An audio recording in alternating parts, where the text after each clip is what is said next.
Our next presenter is Madison Brandon. She's a supervisor, primary keeper at Oakland Zoo. Today, her topic will be looking out for the little guy, caring for penguins, doves, and songbirds. Madison? Hi, thank you so much for having me. My name is Madison, and we are going to be talking about the who, the what, and the how for caring for pigeons, doves, and songbirds today.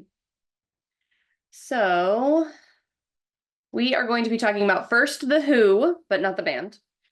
Within the animal care industries, I have found that there is a tendency to lump extremely diverse animals into huge categories. Pigeons and doves, or columbiformes, that's about 350 species. And songbirds, or passery, which includes corvids, is over 4,000 species and represents over a third of all known bird species. Now, the International Ornithological Committee lists over 11,000 species of birds. So when we're defining care of pigeons, doves, and songbirds, we are potentially discussing the care of half of all known bird species. We're talking in really broad strokes here before we can get specific. So when we're creating standards of care for a large group of animals, how can we reframe our ideas of taxonomy to be manageable, but still recognize unique species-specific needs? You can group by taxonomy, by shared behavior, by shared habitat, and it is really hard to group birds. And we are all doing our best while remembering how unique every species can be. Now, personally, I get a headache if I think about avian taxonomy for too long, and I find it gets exhausting advocating for animals that are under-researched and sometimes overlooked in my industry, but sometimes it truly can be easy to enrich big groups of birds at once. There are always ways to make an impact, even when it feels really overwhelming. I mean, for example, the aviaries I work in are composed of mixed species that are known to utilize a shared habitat. They have similar temperature, perching, and space requirements, and their species-specific care is compatible in a lot of ways.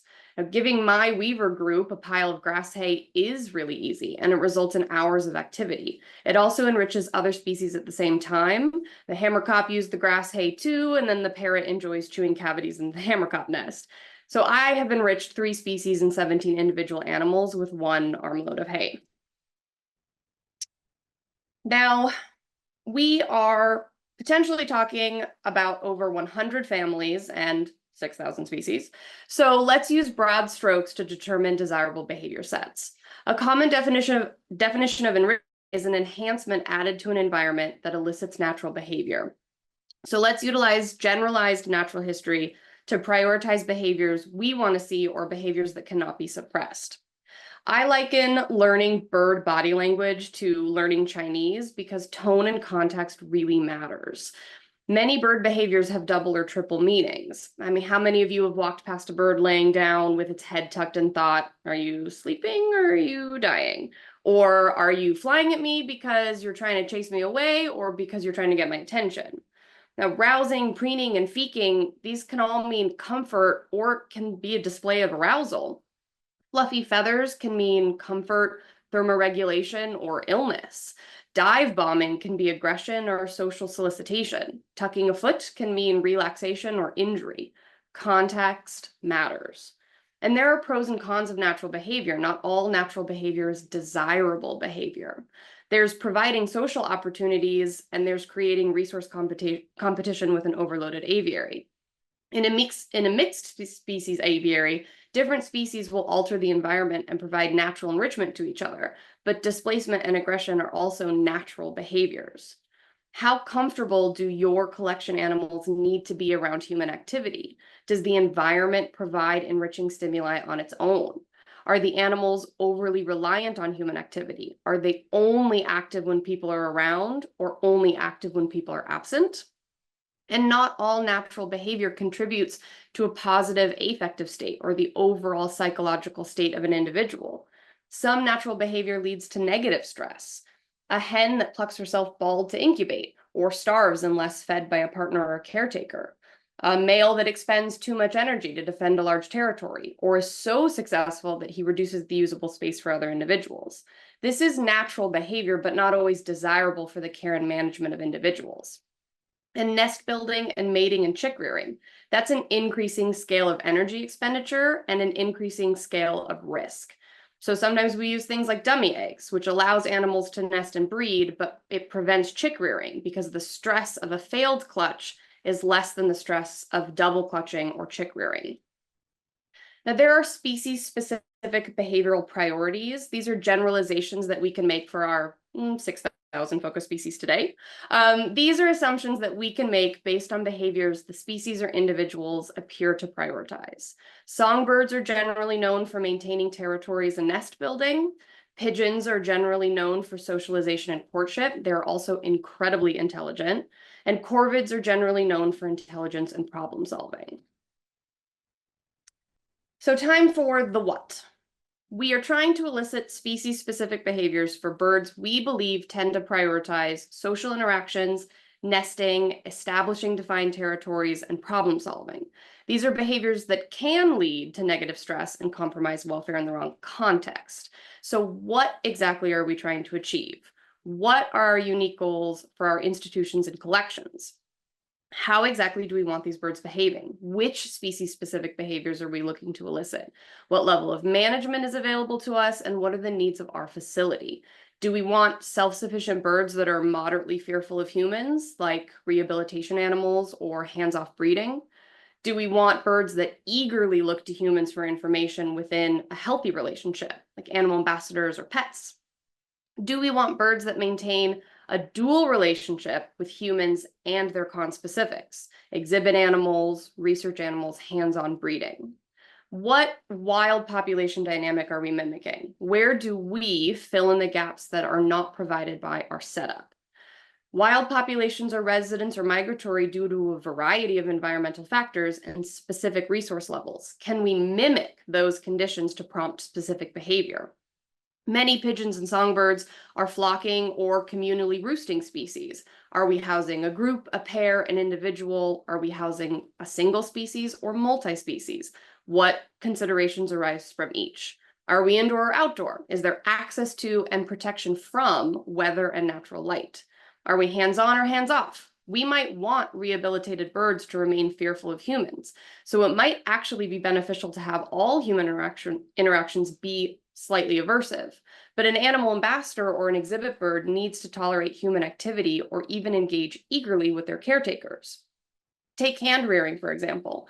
Imprinting can be undesirable in rehabilitated birds, but it can be advantageous in an animal ambassador or a pet setting.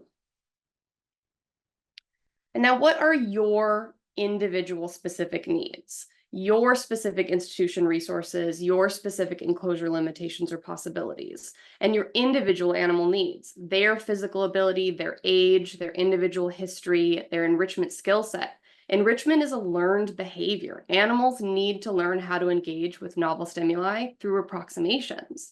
The individual animal defines what they find reinforcing and punishing. We react to this information and encourage specific directions. And there's the concept of the right tool for the job. There are different ways to approach institutional limitations. For example, at my institution, our enclosures are large, mixed species outdoor aviaries that are designed for housing tractable animals, but our collection is filled with many non-tractable individuals. So we have modified our husbandry and enrichment routines and the enclosures themselves to meet a more hands-off need. We train voluntary behaviors wherever possible, but we operate remotely for a variety of husbandry and enrichment needs. Our catch spaces double as feeding areas and shelters, so the animals receive positive experiences and resources outside of the stress of catch-ups. And we have rehomed individuals that were exhibiting compromised welfare and whose needs we could not meet. We obtain voluntary weights remotely with baited scales and cameras, and we can observe animal behavior and interactions with enrichment remotely with cameras as well. There are always options for how to approach challenges and limitations, staffing size, continuing education for the staff skill set, enclosure modification, collection planning, remote management, the list goes on. Now for the how. We are still talking in broad strokes here. Those 6,000 species all have different temperaments and behavior sets. Engaging with enrichment is a learned skill, and enrichment can be deadly. So animals learn by operant conditioning, social observation, desensitization, and the learning process can also be enriching in itself. And there's also the concept of choice and control, providing animals with autonomy over their environment and their resources. Of course, all good science is recorded, but data collection does not always have to be direct. Volunteers, visitors, and digital recordings can provide a ton of valuable behavioral information for animals that may not behave normally under direct staff or caretaker observation. For documentation, there's databases like software like ZIMS, Tracks, ZooEasy, and Animal Care. One benefit of database software is resource sharing from other institutions, being able to look up other databases for inspiration and shared experiences. And there's always Excel sheets, shareable Google documentations, and good old-fashioned paper records. So we have an idea of what our goals and our resources are, and which of those 6,000 species are best suited for those goals. Now we have to actually do the acquisitions and the care and the documentation and the enrichment. So enrichment can be achieved through collection planning. Pigeons, doves, and songbirds are frequently housed in mixed species and flock settings. Their behavior is greatly influenced by conspecifics and their enclosure setup. USDA, Fish and Wildlife, the Association of Zoos and Aquariums, and other regulatory bodies all have their own regulations, their definitions, and enforcement. Avian regulations tend to be pretty general and broad with room for interpretation, which can be a double-edged sword. But one way we meet those federal requirements is through considering compatible species, species-specific requirements, complexity of care, cost of resources, and market availability of certain species. Now, this spreadsheet here was actually a project completed by one of our Oakland Zoo interns and has been used for collection planning discussions. I've pared this sheet down to maybe about a third of its original size to try to fit it in one page. And this project looked at many different species, their known behavior, aviaries that have successfully housed these species, insight into how these species would interact with the ones in our current collection, their conservation status, and how costly or difficult it would be to modify our existing management to add these new species. And of course, color-coded for final recommendations. Very impressive project, and I just like to look at it. Now, we also have maybe some quote-unquote passive enrichment. So exhibit setups can also provide enrichment without additional staff effort. At Oakland Zoo, our avian taxa categories for training are raptors, parrots, and all other birds. But our enrichment is divided by species, and we have 6 behavioral categories. Now, this is a copy of what Oakland Zoo submitted to USDA during our last inspection for the superb starlings. Anything with an asterisk on here is achieved through our daily husbandry practices or the exhibit design itself. 2 asterisks are things that could be enriching, but are currently discouraged for welfare, safety, or breeding reasons. And 3 asterisks are large-scale ideas that we would need further resources to pursue. Now, our enrichment tiers may be by individual species, but functionally, our approved lists are by enclosure and behavior category. We approve enrichment by keeping safety considerations in mind, like risks of ingestion, entanglement, competition, injury, and our animal skill set. Our enrichment is reviewed and approved for safety for the entire exhibit collection. So anything that is offered has to be safe for every animal in that space. Now, next, I want to share with you a bunch of photos and videos of specific enrichment examples, and I have structured these around these behavioral categories rather than specific species, because that is what I am most familiar with as a keeper of mixed species exhibits. So here we have foraging enrichment. On the left from Disney's Animal Kingdom, we have fruit doves, weavers, and turacos engaged in a forage feed. There's fruit skewered on natural branches and grass turf added to a feeding platform.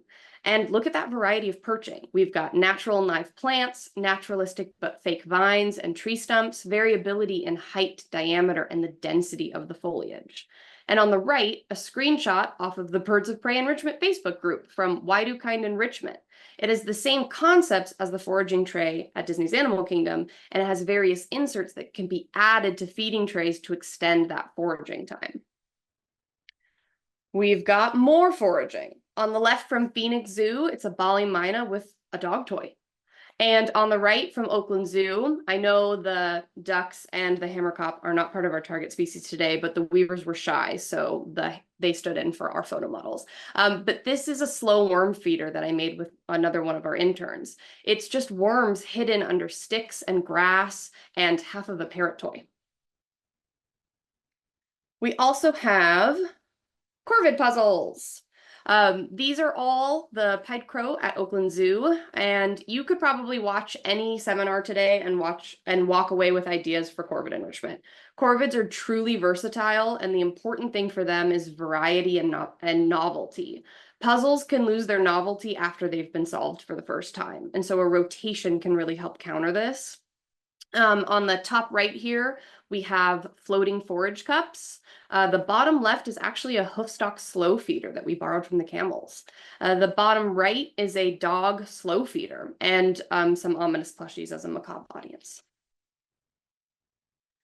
And we've got social enrichment. On the left, a classic mirror enrichment item. This is from the American Association of Veterinarians. They have a pigeon care handout. And on the right is a screenshot of a YouTube video by Paige Bucalo. I actually used to play this video for our singly housed white-necked raven, and he was always enraptured listening to that raven speak. And we have training. Training in the learning process can also be enrichment. At Oakland Zoo, our funnel trap doubles as a feeding and a resource a device. And so it has, whoa, that really went really far. My apologies. See if I can go back. I was trying to play some videos and I don't know if it's going to let me do that.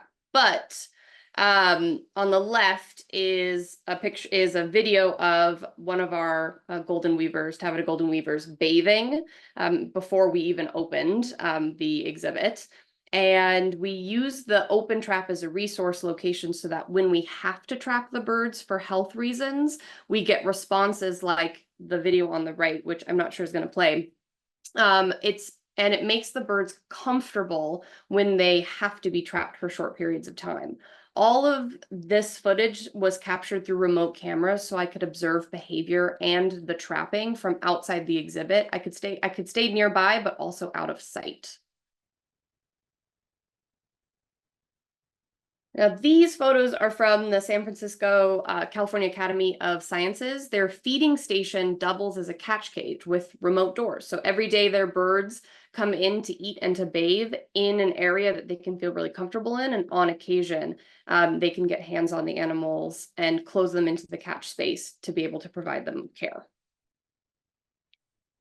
I got more husbandry training for you. On the left from Oakland Zoo, I set a scale inside of a silver diet tray because it's recognizable to the starlings. And then I baited it with a small cup of superworms so that I could step back out of the bird's flight bubble.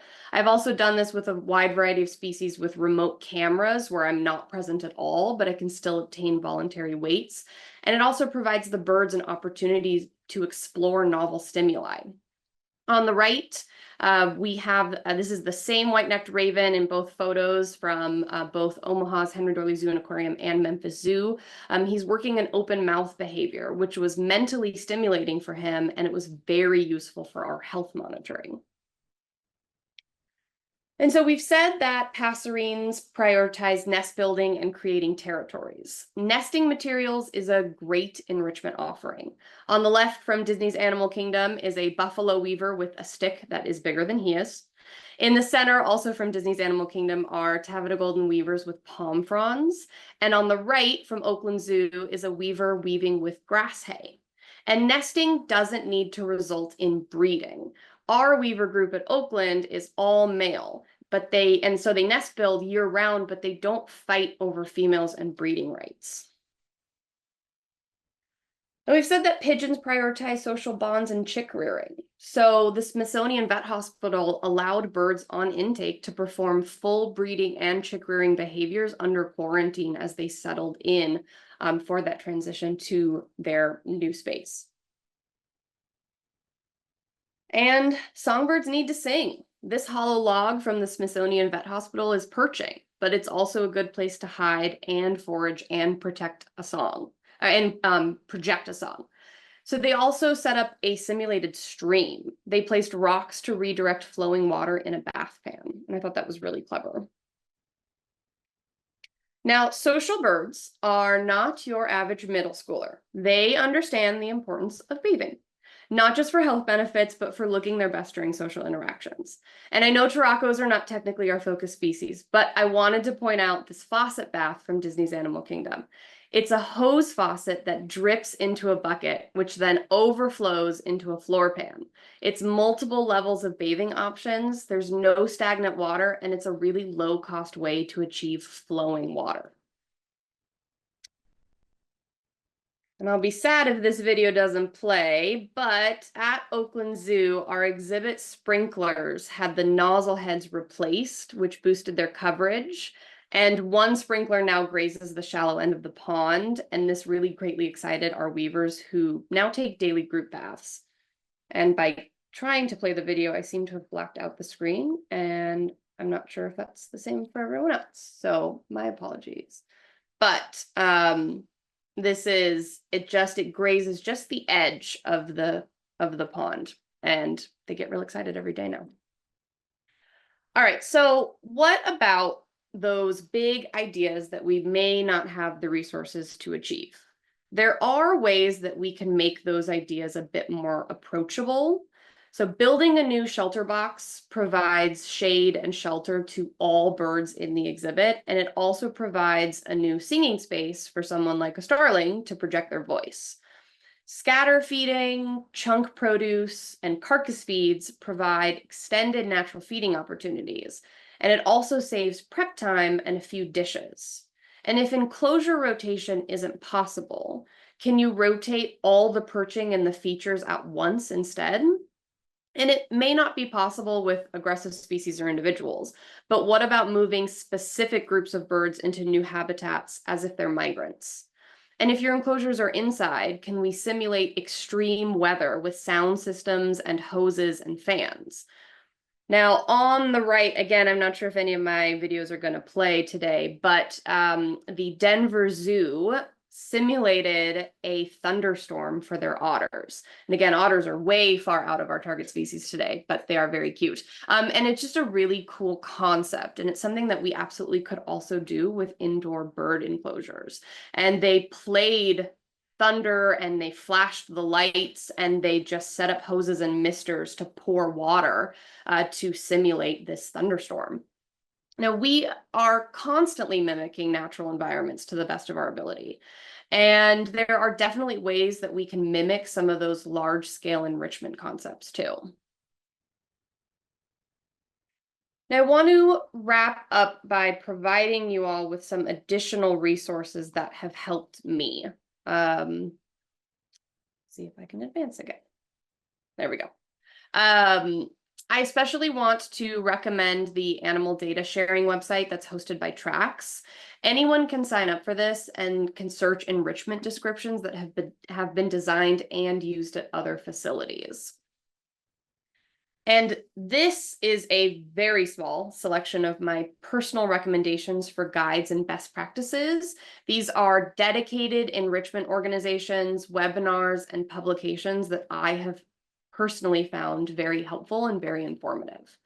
And I want to say thank you very much for attending my presentation. And if anyone has any questions, I'd love to answer them.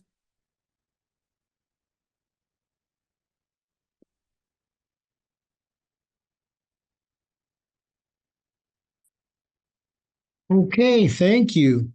Got a couple questions for you, Madison. The first one is, I sometimes see zoos play natural bird sounds in aviaries.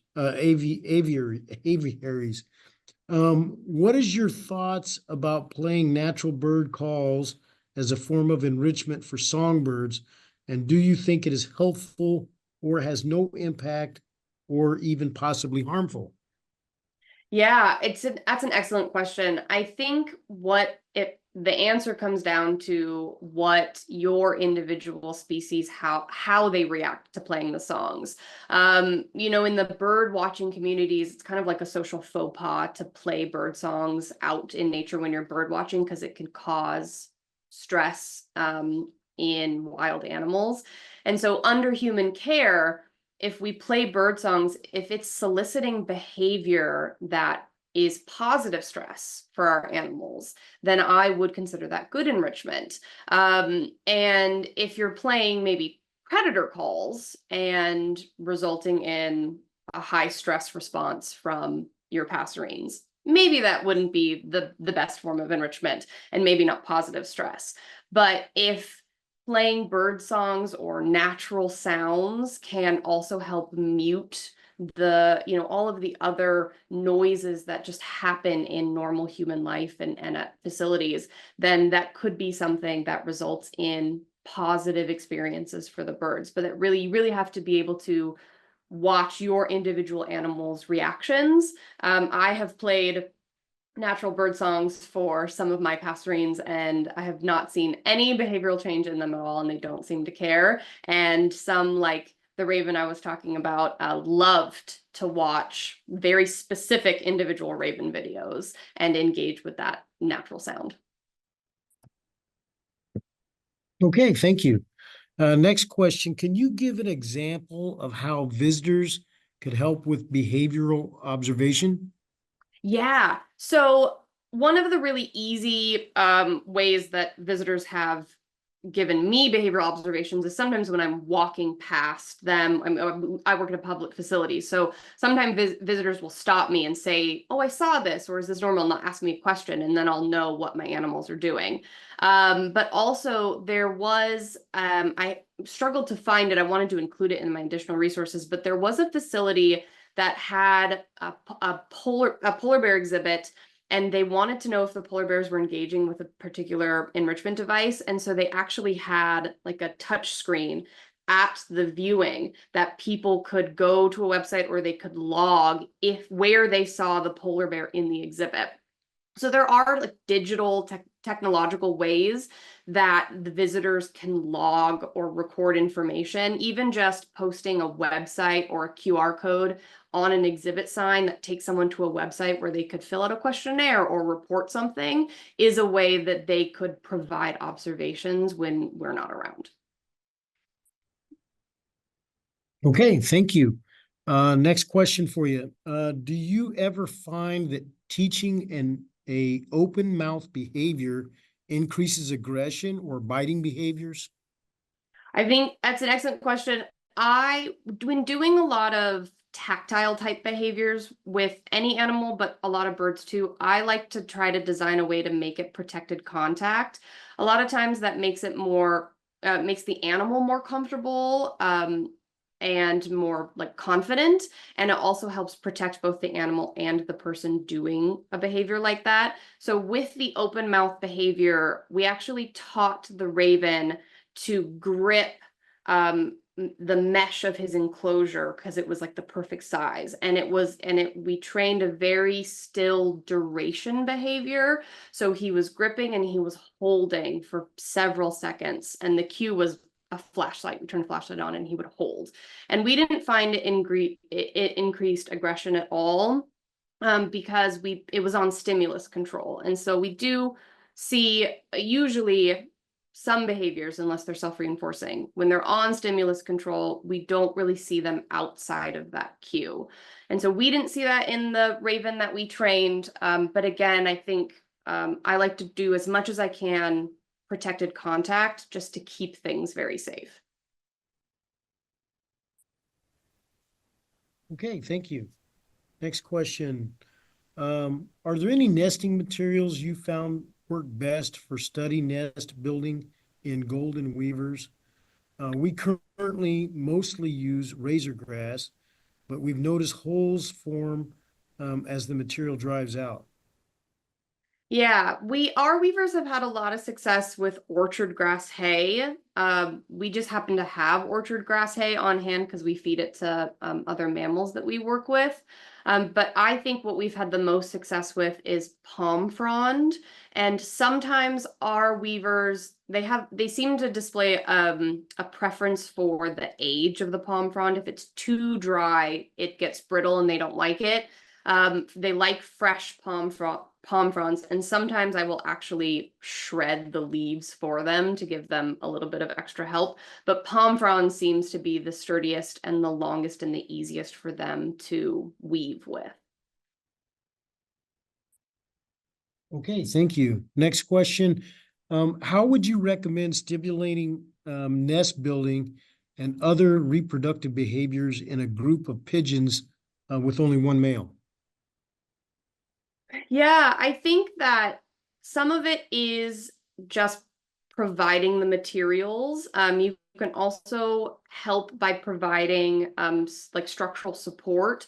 So a lot of things that I've seen done at facilities and that we've done with the animals that I've worked with is we have provided them with like a base or a frame for the nest, like a planter, a hanging planter box, or a mesh ball, or even just like a mesh box, half a box, just to provide them that frame so that if they're not quite skilled with like the weaving and the building and making that structural integrity, you can provide a little bit of support to give them that boost. I know a lot of people like to joke that like domestic pigeons can be terrible nest builders and they just kind of lay things in a like half of a circle and then that counts as a nest. So if you're looking to really try and get like the real full nest and improve those skills, I think I would start with providing some structural support to give them a little bit of help along the way. Okay, thank you. Besides mirrors, what are other enrichment ideas for pigeons? Yeah, so pigeons, I don't have so many pigeon videos, but pretty much almost everything that I gave specific examples of could be used for any of the species that we're talking about today. So for pigeons, those dog toys and the foraging tools that they have to move and manipulate is an excellent tool and toy for them. Pigeons, one of my favorite pigeon facts is that pigeons are really good at discrimination.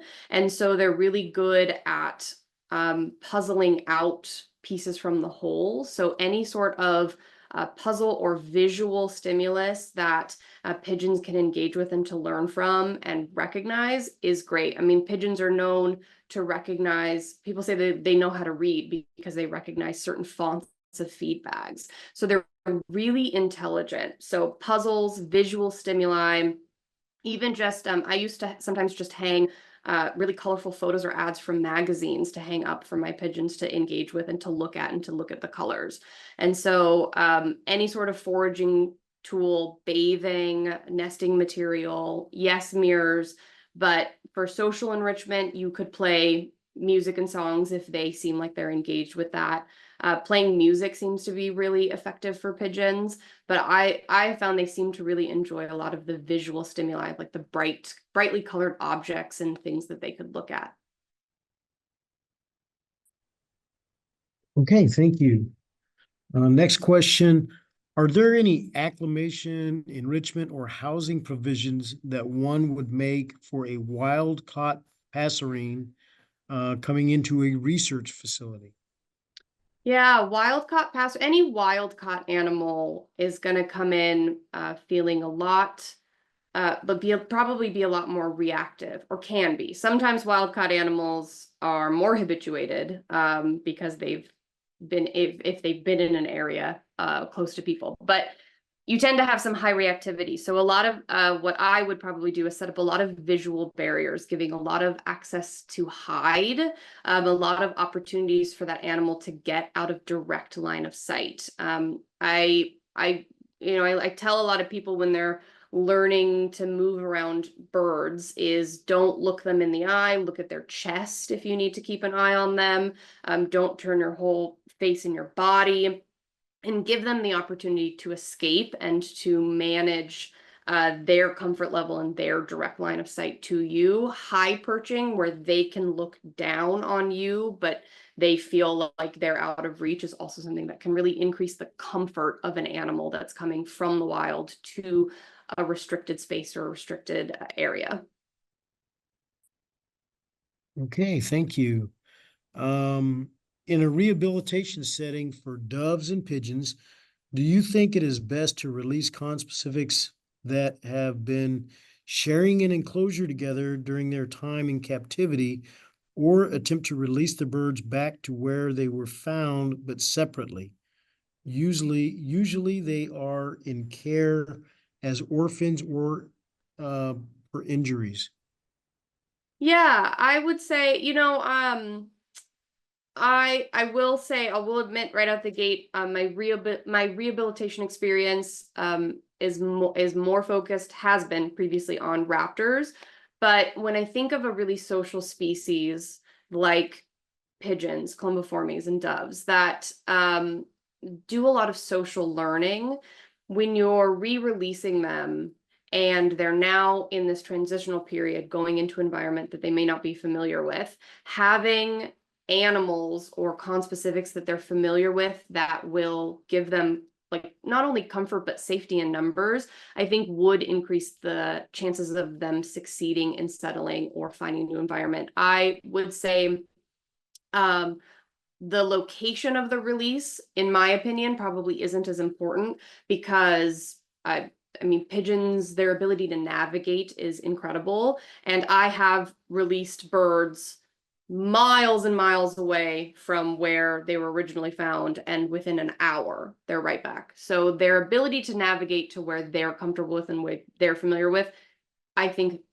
we don't have to worry about that as much, but providing them that social safety and that net of they can find food and forage because they know that there's other animals that are alert and helping them to survey the environment, I think that is more important. Okay, thank you for that presentation, Madison.